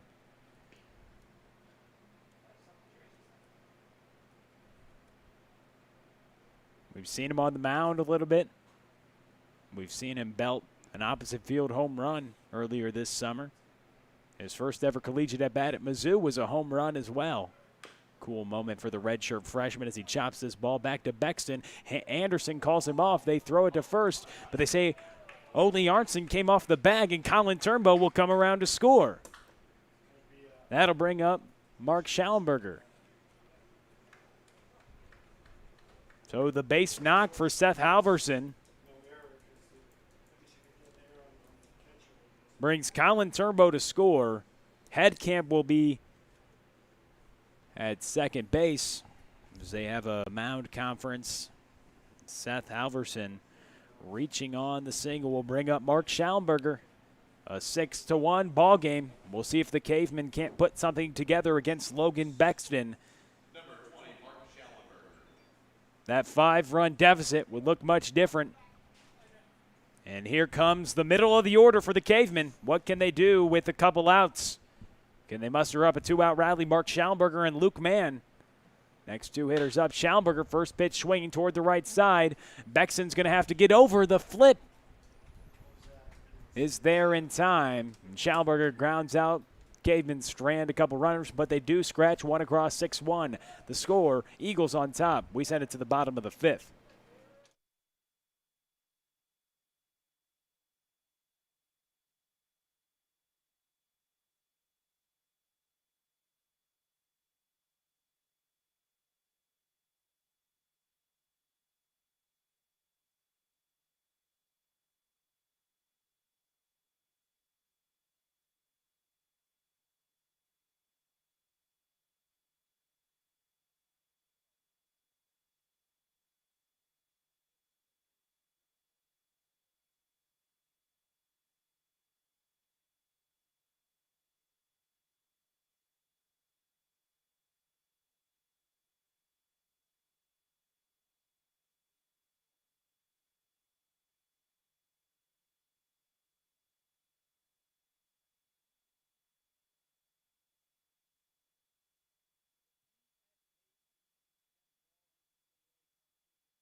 Jamie Burdish out for another inning of work. Will face 8, 9, and 1 in the Eagles order, who have a 6-1 lead here in the bottom of the 5th inning. We warmly welcome you back to the broadcast. Shane Holsey, Will Connerly, and Charlie Bornoff here with you in the press box. It's a beautiful day. It's a little rain in the forecast later, but we're playing 3 today as Jamie Burdish is getting set. That pitch taken outside. And I regret mentioning any rain because assistant general manager J.C. Clemens told me to never mention that on the broadcast, so just forget that I ever said that now, Shane. Here in the bottom of the 5th inning, Jamie Burdish out for his 2nd inning of work. Surrendered that 2-out shot to Ole Arnson, the solo home run with 2 outs after getting a couple quick outs on some nice defensive plays. Jamie Burdish, the Westminster Blue Jay, towing the rubber for another inning of work here in the bottom of the 5th in a 6-1 ball game. A 2-1 count. to the designated hitter, Jacob Bauer. Bauer rips this one toward the left side. Brendan Claus tries to backhand that one. And it's going to be an error on the shortstop, Brendan Claus. He tried to get the backhand on it, but it hits off the glove, and Jacob Bauer will reach base for the second time today. The Central Methodist Eagle now on first to lead off this inning. That'll bring up Justin Eads, who's draw a pair of walks today. The Quincy University outfielder, who showcases some power, was hitting over 300 earlier this spring at Quincy University, belted a handful of home runs, had 3 home runs in one day for the Hawks, and shows power to all fields at the bottom of the order for Forrest Herman. He's 6 for 19 so far this summer. 3 singles and 3 doubles. 3 runs batted in as well, as he's hitting .316 so far on the year. Par for the course for a powerful hitter who belts into this one. Deep, Halverson going back and makes a running catch at the warning track. A nice running catch. We've seen a couple of defensive plays that have been pretty impressive so far, and Halverson made that one look easy. Great range in the outfield from the center fielder from Mizzou. You got a great jump on that into the gap, and that ball carried a little farther than might have expected, but Eads gave it a nice ride. That's the deepest part of the ballpark, though. If he pulls that ball, that might be a homer. Aaron Hopp now due up.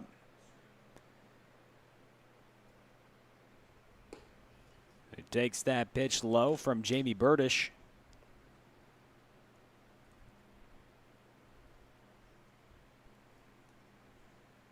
Lincoln, Illinois native, started 6 games as a senior for Webster University this spring.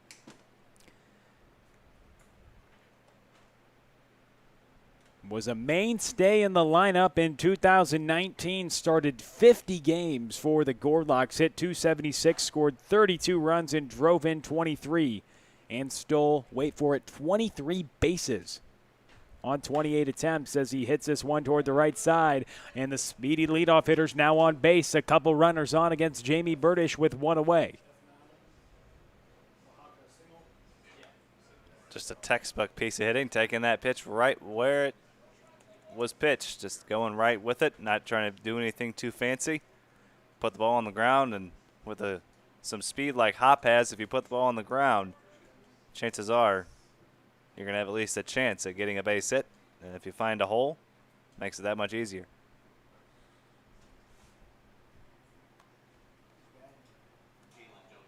Now Jalen Jones coming to the plate, but Gibson is going to have a word with Burdish with runners on first and second. Hop doing a really nice job, as you mentioned, taking that ball the other way, right where it was pitched. That's a great approach at the plate that you like to see from a leadoff hitter. We talked about what Sperling does for the Cavemen, and there's some great guys who set the tone on the offensive side. And a lot of hitters doing that for their lineups to start things off, and that's why we've seen great offense in some of these games, coupled with the last few days we've been spoiled by great pitching performances. It's been fun to see. 6 runs have been plated so far for the Eagles. They're looking for more with runners on first and second and just 1 out in the bottom of the 5th inning. Jamie Burdish gets the breaking ball for a called strike against Jalen Jones.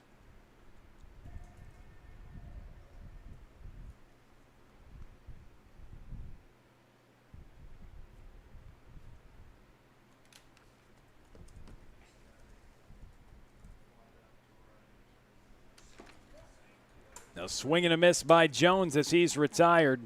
Now bring up Hamilton Anderson. Number 10, Hamilton Anderson. The Vianney standout, and now Drury Panther. Drury's been happy to see that he's been swinging the bat very well. Has a bright future in the Great Lakes Valley Conference. With 2 outs and 2 on, can he produce again?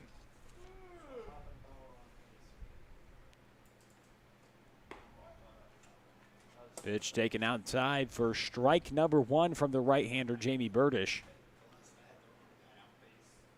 Hamilton Anderson has made his hits count. 6 hits, 8 runs batted in on those 6 hits. All coming in the last 3 games prior to this one, as that breaking ball is missed upstairs. 5 singles, 1 home run. Hitting right at 300.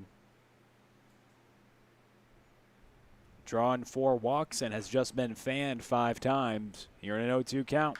He hits this one towards shallow right. Luke Mann is under it at second and catches it. As Burtis strands a couple runners. We send you to the 6th. We send you to Shane Holsey in a 6-1 ball game. Eagles on top.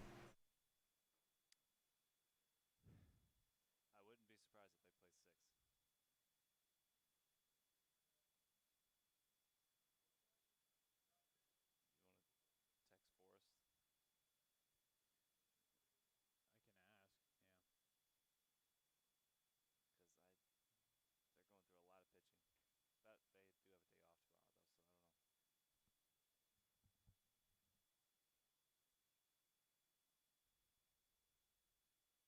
be surprised if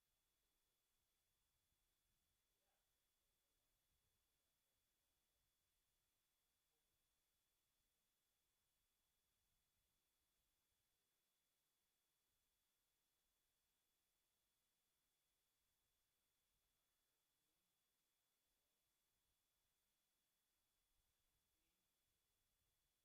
James Shaw.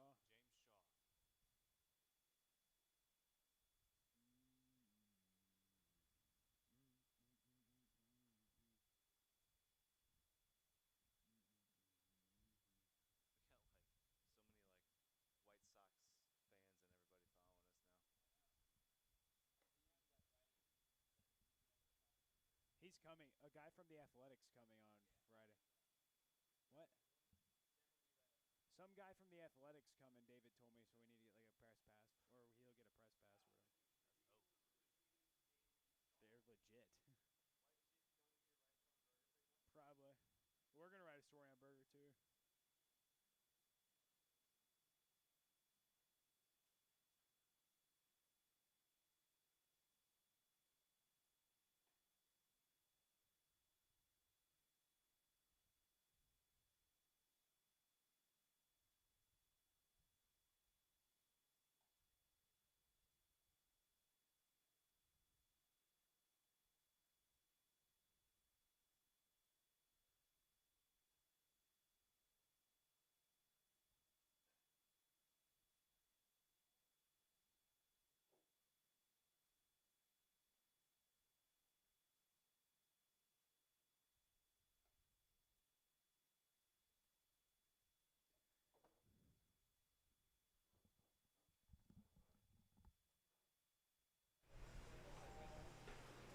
To the top of the 6th we go. 6-1 Eagles lead it. New arm for the Eagles. It's the right-hander James Shaw. He takes the hill for the top of the 6th, and he'll face Luke Mann, Mitch Daniels, and Chase Gibson. As the Cavemen look to claw their way back from a 6-1 deficit. And James Shaw looking to close the door and keep the Cavemen from erasing that 5-run deficit.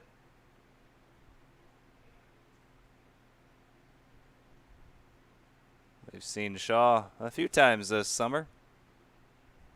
7 1/3 innings work so far. This will be the 5th time he takes the mound. 7 1/3 innings, 8 strikeouts, 7 hits, 4 runs. Good for a 3.82 ERA. Here making his 5th appearance. And he's in a 2-1 count against Luke Mann. Single to right his last time up, was stranded at second base. He's 1 for 2. Looking to get things started here in the 6th. And to start a rally for the Cavemen. They got a run last inning.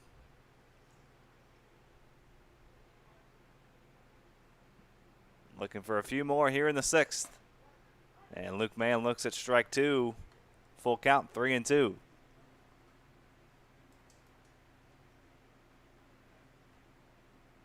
Shaw, originally out of Canton, Illinois, currently at Harris Stowe. And Mann grounds that one up the middle. Leaper lays out for it, but can't reach it. And a base hit for Mann. He's 2 for 3. He leads off the 6th with a base hit.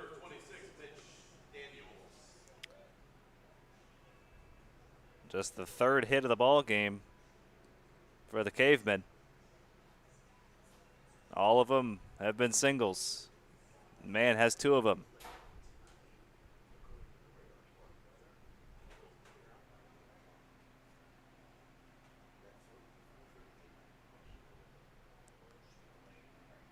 Mitch Daniels now with the runner on base. Luke Mann on first as the Cavemen try to get something going here in the 6th against James Shaw. The 5th pitcher of the game for the Eagles. Taylor worked the first inning. Sigmund worked a couple. And then it was Dick Knight and then Bexton and now Shaw.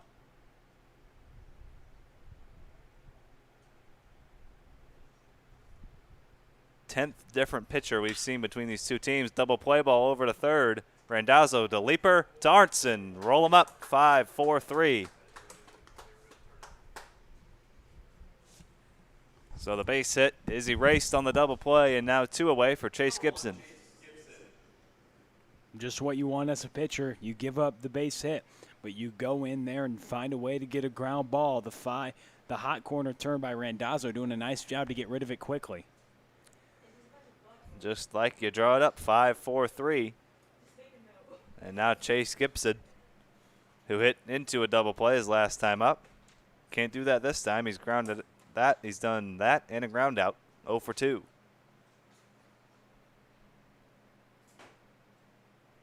The 0-1 from Shaw. Outside corner. A couple of good pitches.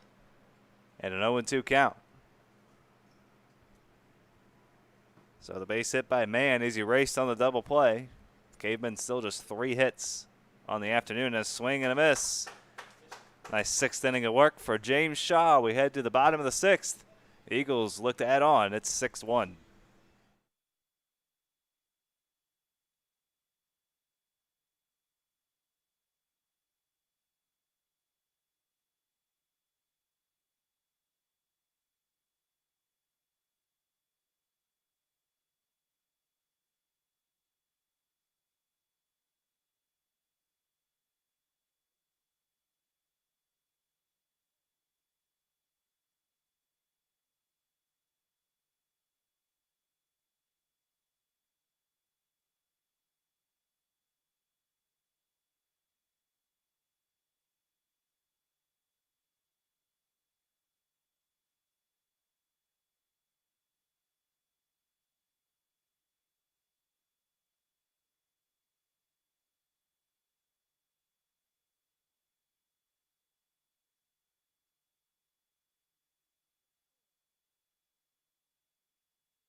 Jamie Burdish out there for his 3rd inning of work. He's worked a couple of innings so far, giving up the 1 run on the Arntzen home run.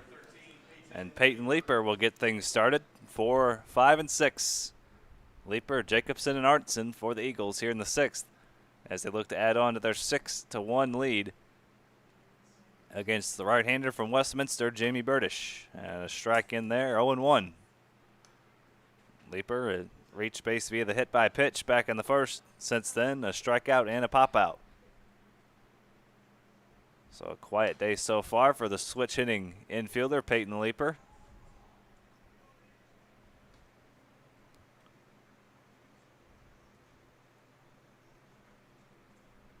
Out of Southeast Missouri State. And he pops that one foul. And a diving catch in foul territory by Colin Turnbow for out number 1. Turnbow had to go a long way to get to that one and lay it out near the Caveman dugout and put it away for out number 1. So Leaper now 0 for 3, and now Noah Jacobson.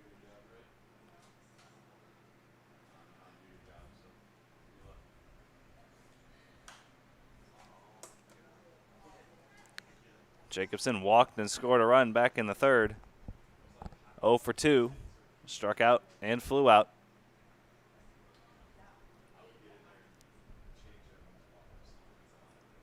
Ole Arntzen, the man on deck, has scored 3 runs.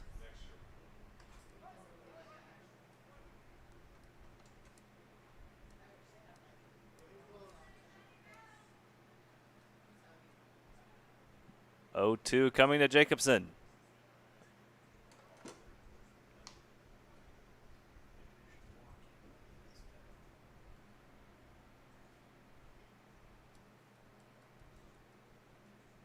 The 1-2 from Burdish. Swing and a miss.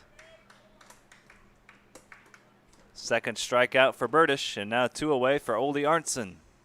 Number 28, Ole Arntzen. Arntzen has reached base all 3 times he's been at the plate. A hit by pitch, a walk, and then the homer. All 3 times he's been on base, he's scored. And a good job by Burdish right there to get 2 consecutive outs to start out this inning.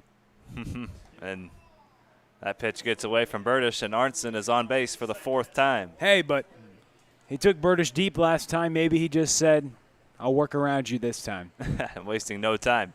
But what I was saying about Burdish is getting 2 straight SEMO standouts out in the order. We talk about the punches in the order. You got Evan Martin and Nick Neville, 2 SIUs, 1-2 in the Hoots order.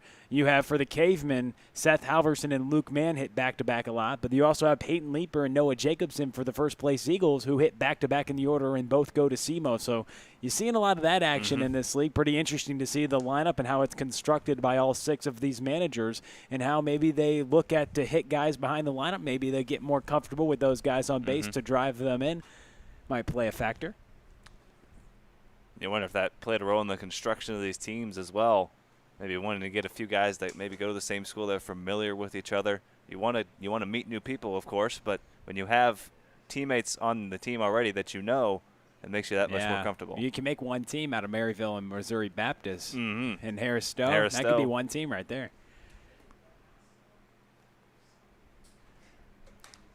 But no, as you mentioned, there are a lot of guys who at least have a couple of their teammates and then also playing against each other. It's good because you're familiar with that competition. A lot of these players know each other because they're all from, most of them are from the St. Louis area. So maybe if they're not close friends with them, they at least Have heard of each other, played yes. competed against each other before in college or high school. A lot of Division I players, like we said, CMOs, SIUEs. SLU well represented as well.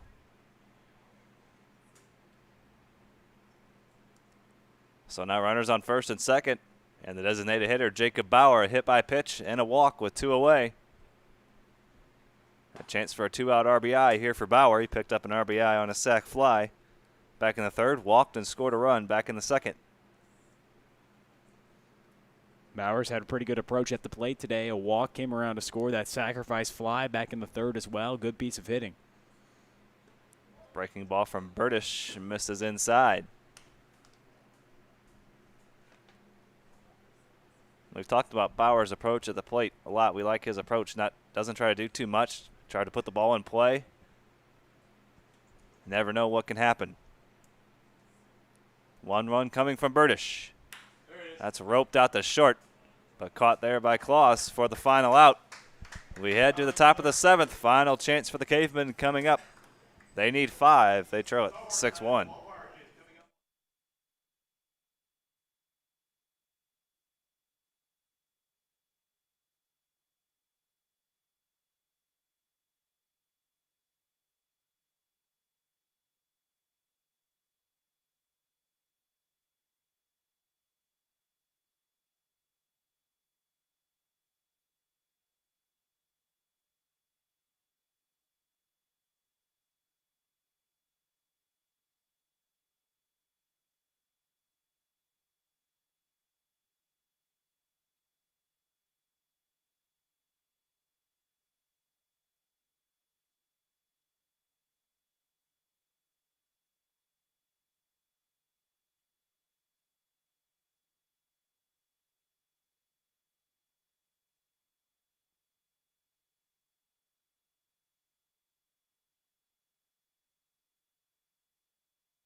Reminder: this inning brought to you by our friends at Interco Recycling. Interco, they've been recycling non-ferrous industrial metals, batteries, computers, and electronics since 1996.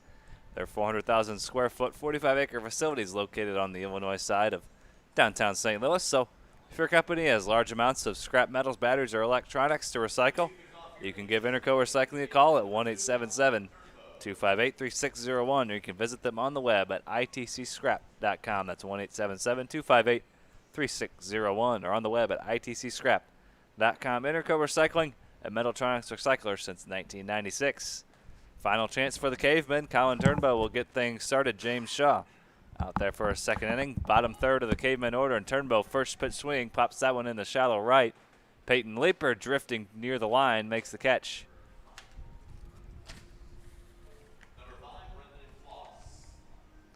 So one pitch, one out. Turnbow now 0 for 1 after he walked the first 2 times he was at the plate. One away here for Shaw. He gave up the leadoff base hit in the 6th to Luke Mann. That was erased on a double play, and then got the strikeout of Chase Gibson. And now Brendan Kloss, he looks at strike one. Kloss flew out to the wall in right center. Aaron Hopp caught that one just in front of that short wall in right field. And a swing and a miss for strike 2. So Kloss 0 for 2. He struck out to lead off the second as well, to end the second.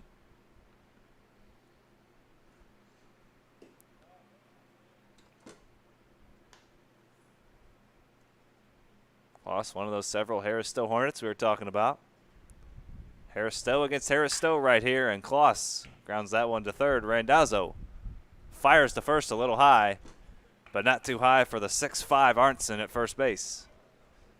Always helps to have a big frame at first. Gives your infielders more margin for error on the throws. Ball sailed a little bit on Randazzo, but no problem for Arntzen over at first. And like you said, that gives you a lot more confidence as an infielder, especially across the diamond, if you know you have a bigger target to hit. Big wingspan over there at first. And now the final chance for the Cavemen, Tyler Headcamp. With 2 away here in the 7th. This result holds. The Eagles will move to 7-3 and maintain their grasp on first place. And the Cavemen, should they not mount the 2-out rally here, will fall to 3-6-1. 1-1 count to Tyler Headcamp. Walked his last time at the plate, 0 for 1.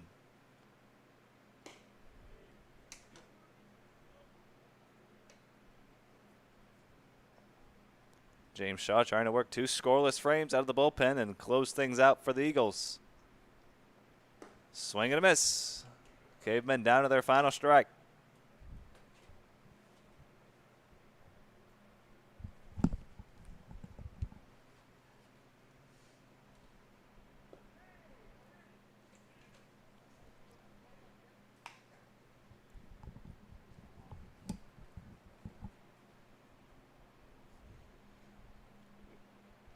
Three-two coming to Tyler Headcamp.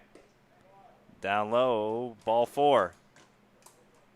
So a 2-out base runner for the Cavemen. And James Shaw still looking for that final out.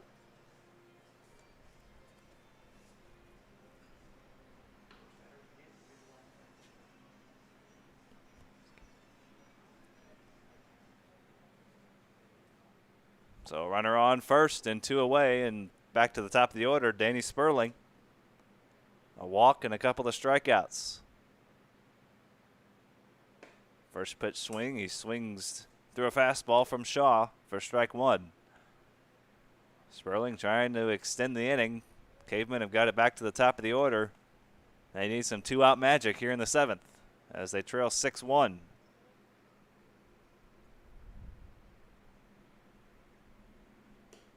That pitch gets away from Anderson. And Headcamp heads over to second.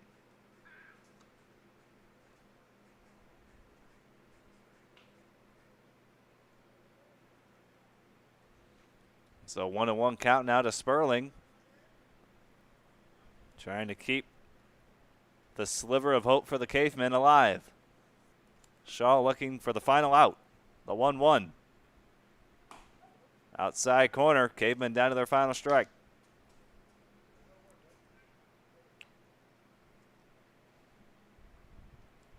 Sperling trying to avoid going down on strikes for the third time. The 1-2 from James Shaw. In the dirt. Try to get him with the breaking ball. Sperling with a good eye. Spat on that pitch in the dirt.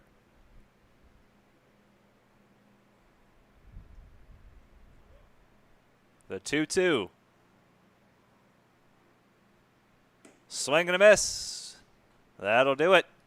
The Eagles win it 6-1. Sperling goes down on strikes for the third time. James Shaw, a couple of scoreless innings out of the bullpen, and he closes the door for the Eagles, and they win their 7th game. They move to 7-3. Ole Arntzen reaches base 4 times, scores 3 runs, including that big home run. Aaron Hopp, a couple of base hits, a couple of RBIs out of the leadoff spot, and the Eagles move to 7-3. Cavemen fall to 3-6-1. Game 1 of the day has concluded. Eagles come out on top. We got a couple of more coming up.